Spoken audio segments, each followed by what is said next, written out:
So we saw useEffect in action here in the scenario with no dependencies. Now, often you need dependencies because you don't just want to run this effect function once when the app starts up, but indeed after every component reevaluation if a certain dependency changed. And an example can be found in the login component.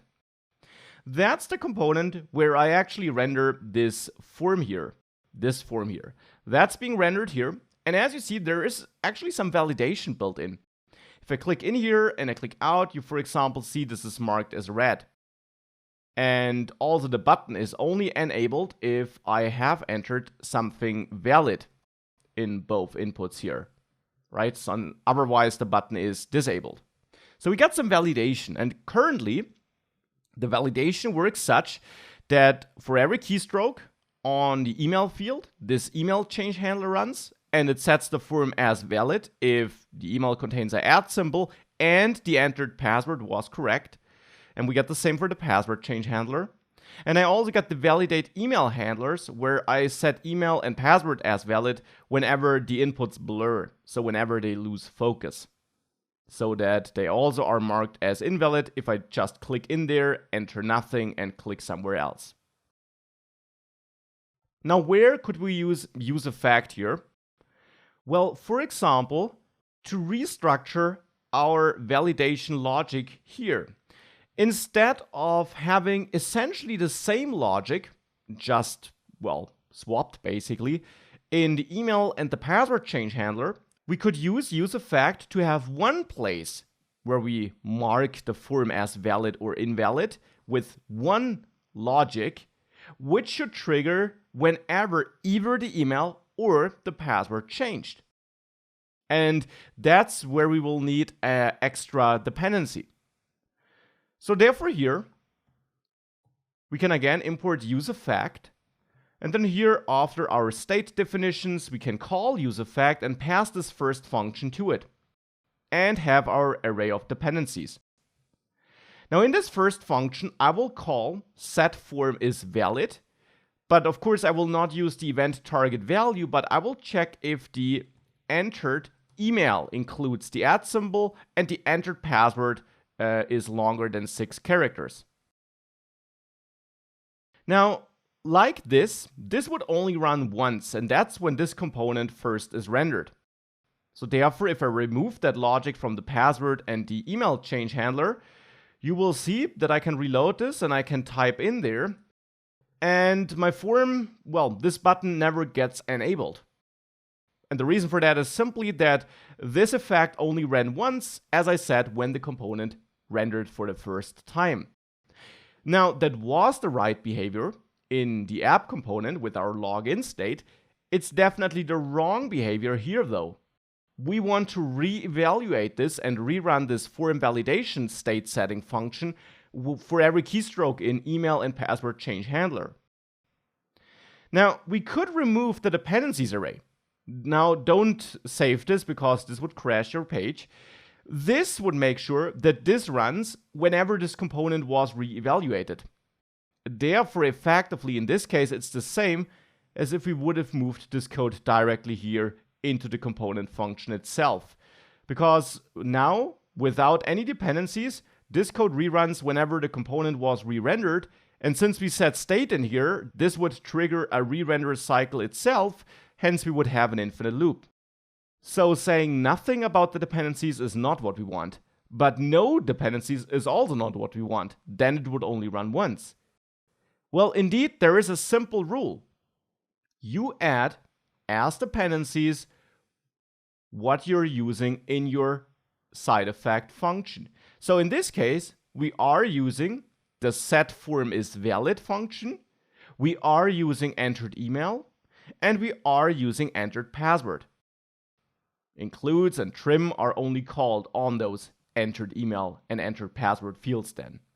So we have setFormIsValid, entered email, and entered password. These are our 3 things we're using here.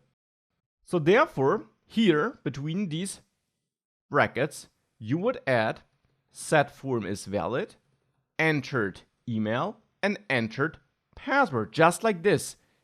Important for setForm is valid, you of course don't execute it. That would add the result of this function execution as a dependency. But instead you add it like this to add a pointer at this function, so that you essentially add the function itself as a dependency. And this tells React that after every login component function execution, it will rerun this effect function, but only if either setForm is valid or entered email or entered password changed in the last component re-render cycle. If neither of the three changed, this effect function will not rerun. Now actually, you can also omit setForm is valid because those state updating functions by default are ensured by React to never change. So these functions will always be the same across re-render cycles, so you can omit them. Entered email and entered password could have changed, of course. To be precise, with every keystroke, one of them will change. So if we now save this, and we try this again, you see the login button still enables and disables. And the reason for that is that now this effect function reruns whenever entered email or entered password changed. So that's another scenario where useEffect shines. It helps us make sure that we have one code in one place, instead of, as before, in multiple places, which reruns whenever one of the dependencies changed. And that's also something where you use useEffect. So it's not just for when a component was created for the first time, but it's equally common to use it to rerun logic when certain data, typically some state or some props, changed. Now, one aspect that could be confusing here is that, of course, now inside of this useEffect example, we're not working with local storage, we're not sending a HTTP request, we're not setting a timer or anything like that. Instead, we are updating the React state. And that could be confusing if you recall that slide from earlier, where I had a slightly different separation. So to clear that confusion, you must not forget that it's called useEffect, and it has one main job. It's there to handle side effects. And often, side effects are HTTP requests and so on. But it's also a side effect if we listen to every keystroke and save that entered data, as we're doing it in the email change handler, for example, and we then want to trigger another action in response to that.